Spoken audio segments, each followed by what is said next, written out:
You're watching This Week in Louisiana Politics with Fred Childers. Good morning, I'm Fred Childers. We hope you're enjoying your weekend. Thanks for joining us for This Week in Louisiana Politics on your local election headquarters. Well, this week a hearing for Bob Dean was held. He's the owner of the nursing homes that evacuated residents to a warehouse during Hurricane Ida. Surviving victims and families may have to wait even longer for a settlement check, though, because a judge has pushed for a fairness hearing. More than 800 elderly residents from 7 facilities were taken to a warehouse in Tangipahoa Parish. During the aftermath of Ida, several people died and many were traumatized. A preliminary settlement ranging from $12 to $15 million has been reached. A settlement that provides that Bob Dean, after all the misery and death this man has caused, can settle this case without paying $1. Not $1 does Bob Dean have to pay, and he continues to live like a king. So a fairness hearing will determine the final approval of that settlement. The next hearing is November 2nd. Discussions are underway about Louisiana's tax structure and how it can be changed to avoid a future fiscal cliff. Capitol reporter Shannon Heck sat down with the Public Affairs Research Council to talk tax reform and what the numbers are showing.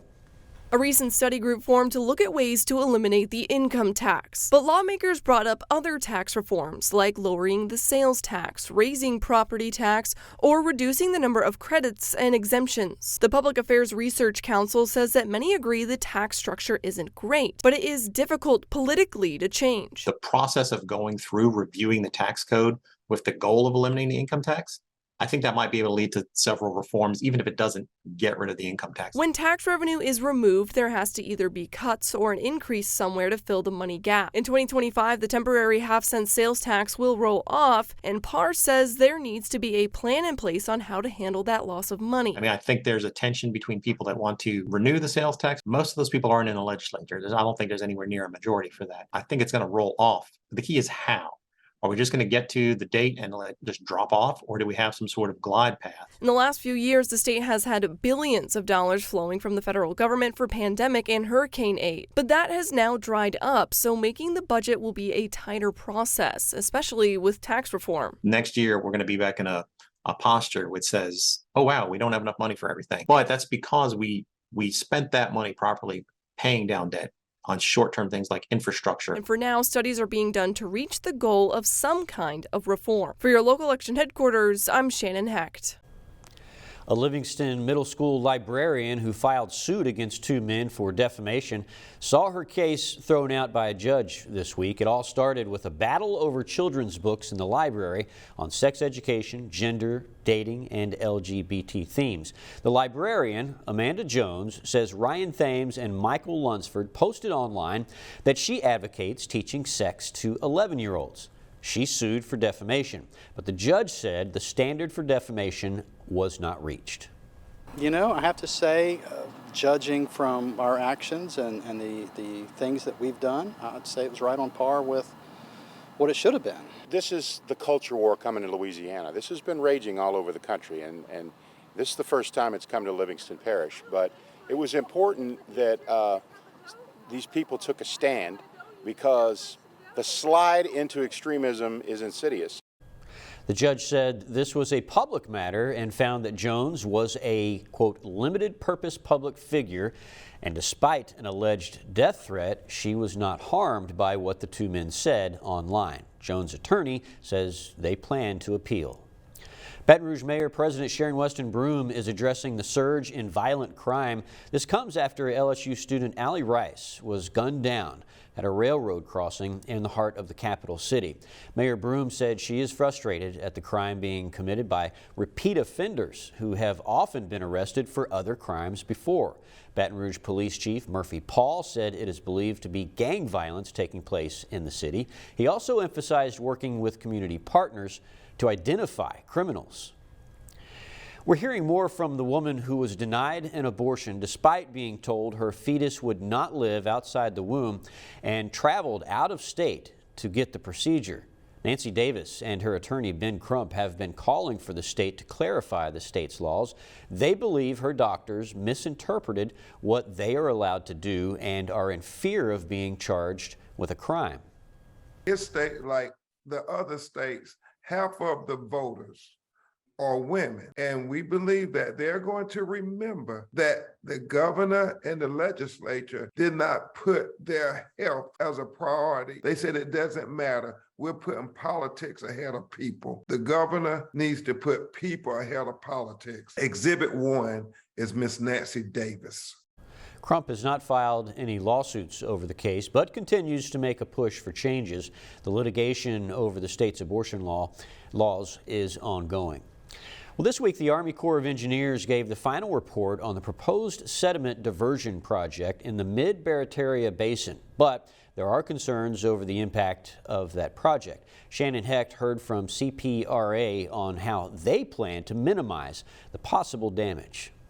This week, the Army Corps of Engineers released their final environmental report for this sediment diversion project that's been in the works for decades. And today, CPRA went over some of the added costs for mitigation from some of the damages that could potentially come from this project. The sediment diversion project has been a contentious topic. The project would pump sediment from the Mississippi River through the levee just below Belle Chase to build back land that has slowly been disappearing. The Coastal Protection and Restoration Authority says that this project is critical because it has the ability to build and maintain more land than any other project. People in neighboring communities in Jefferson and Plaquemines Parish fear the unintended consequences of the diversion. CPRA is already dedicating over $380 million towards mitigation to reduce flooding, the impact on the fishing industry, and the loss of marine mammals. It's important to them. It's generational.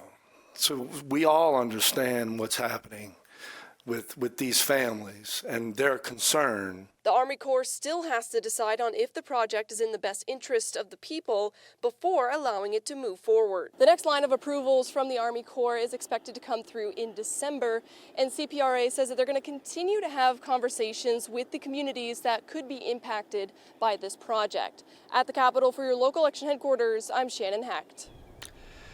And the Louisiana Shrimp Association is fighting back against imported shrimp. Shrimpers want their voices to be heard in D.C. and in Baton Rouge. Dawson D'Amico explains why shrimpers want to hire a lobbyist.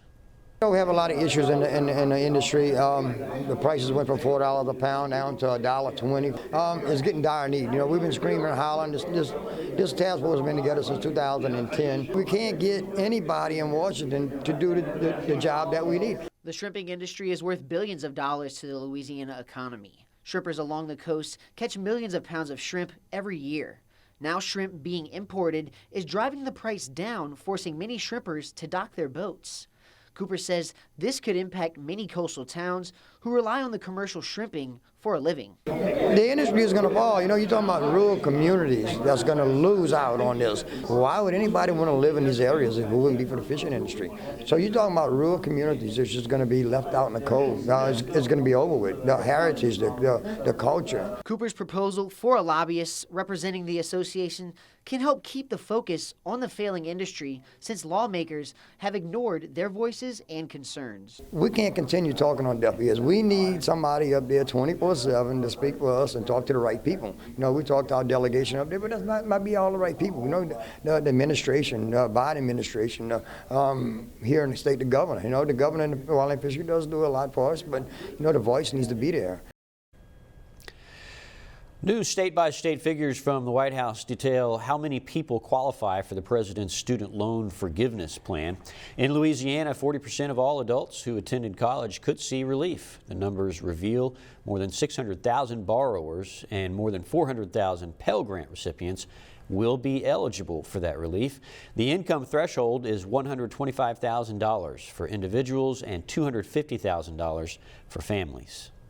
The only other requirements are that you have federal student loan balances and that you had a federal student loan as of July 1 of this year. If you graduated from school 20 years ago, you'll be eligible for this relief. And if you took out loans but didn't graduate, you'll be eligible for this relief as well.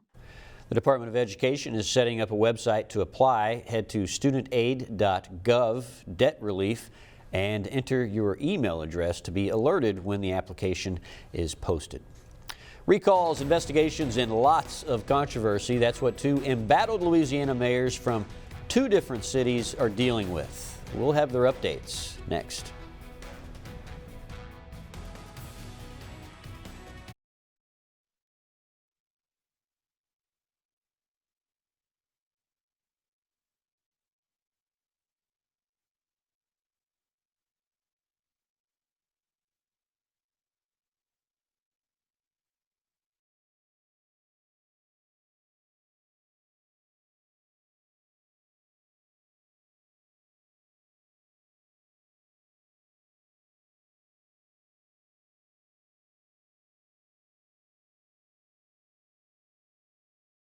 This is your local election headquarters.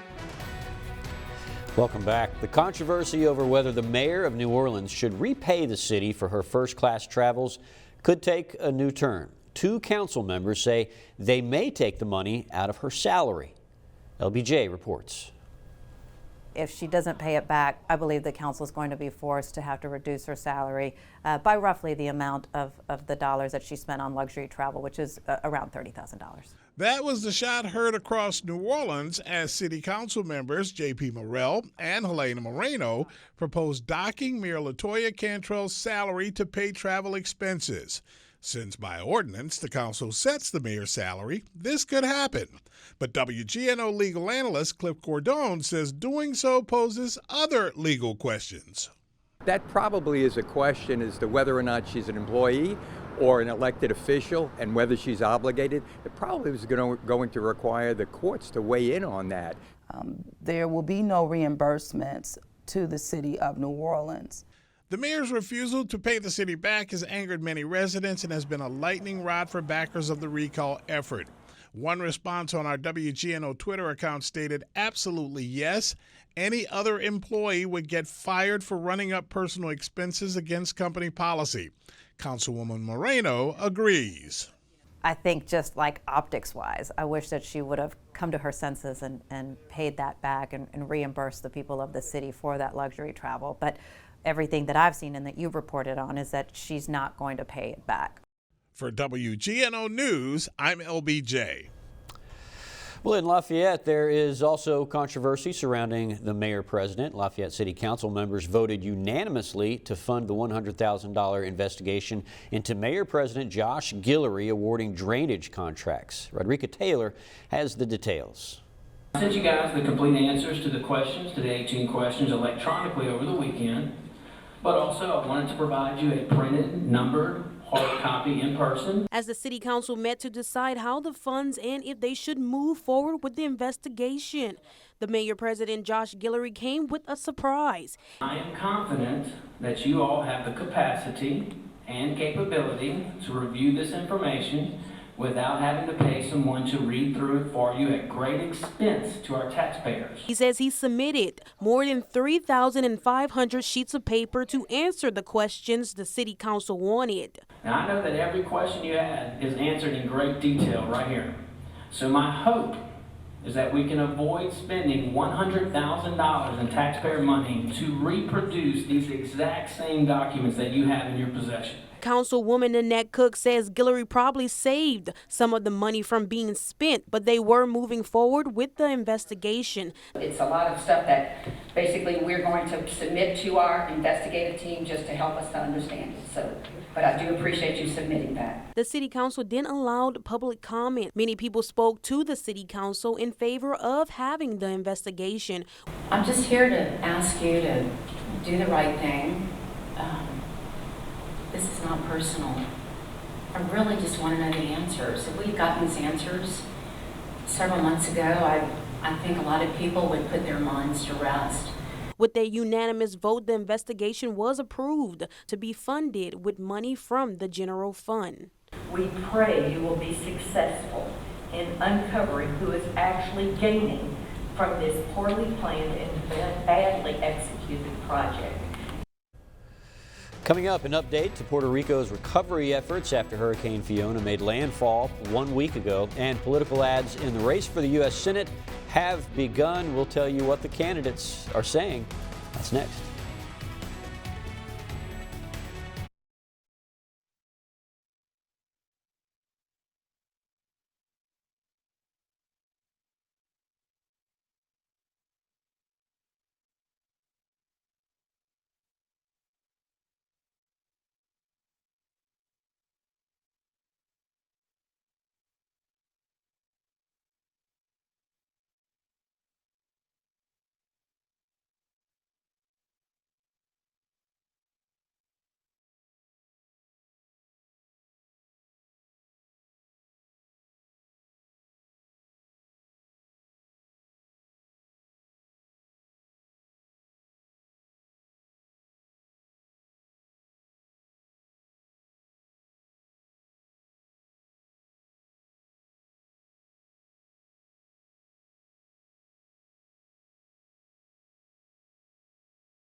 This is your local election headquarters.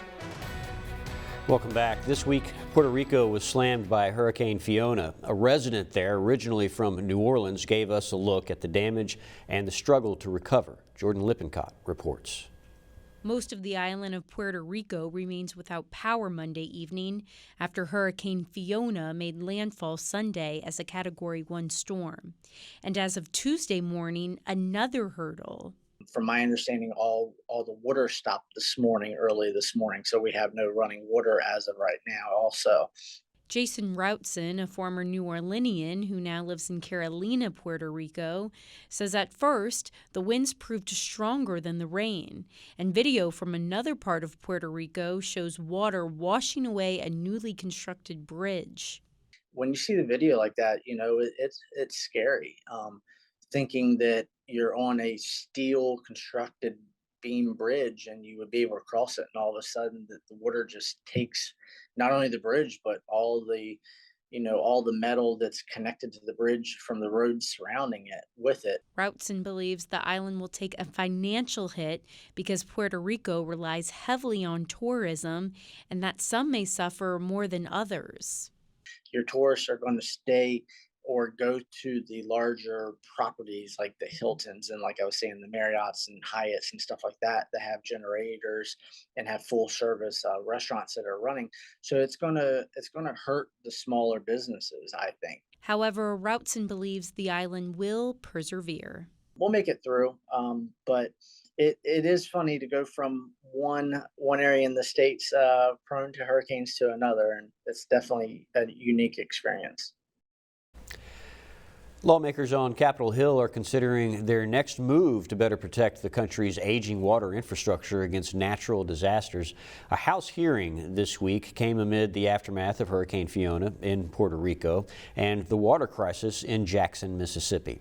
Washington correspondent Jesse Tenor reports. These people shouldn't be let off the hook. Clean water is flowing again in Mississippi's capital city after flooding contributed to the failure of its main water plant. This crisis is not over and will not be over until we fix the underlying problems that caused it. Mississippi Democrat Congressman Benny Thompson represents Jackson and says the main issue is the lack of investment in the city's water system. That could change. The new infrastructure law provides $55 million over 5 years for water projects across the country. It's times like this where you realize how important it really is. New York Republican Congressman John Katko says states should use federal funds on their neediest communities. But David Gaddis, the head of D.C. Water and a member of President Biden's Infrastructure Advisory Council, says Congress needs to pour even more money into these projects. It is, without a doubt, not enough.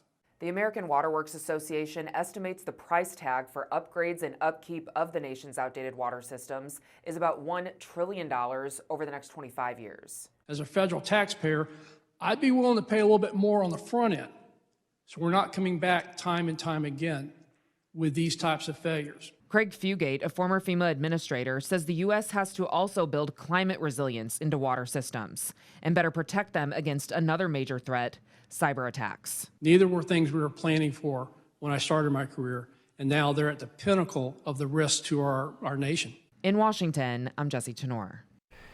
With midterm elections only 7 weeks away, 2 candidates in the U.S. Senate race released new political ads. Incumbent Senator John Kennedy touted his voting record, which he said includes bills to cut taxes, secure the border, and stand up to China. Democratic candidate Luke Mixon has repeatedly attacked Kennedy for being among the Republicans who refused to certify the 2020 election results. Mixon says in his ad that if he is elected, he would vote to codify Roe, protecting abortion access. This is a major change from his previous stance, which was against abortion but in favor of exceptions for rape and incest. Up next, we'll have a look at the week ahead on your local election headquarters. Stay with us.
This is your local election headquarters.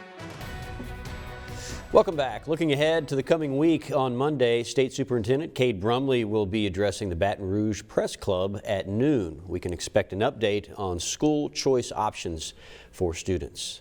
Thank you for joining us for This Week in Louisiana Politics. I'm Fred Childers. Stay informed, and I'll see you next Sunday right here on your local election headquarters.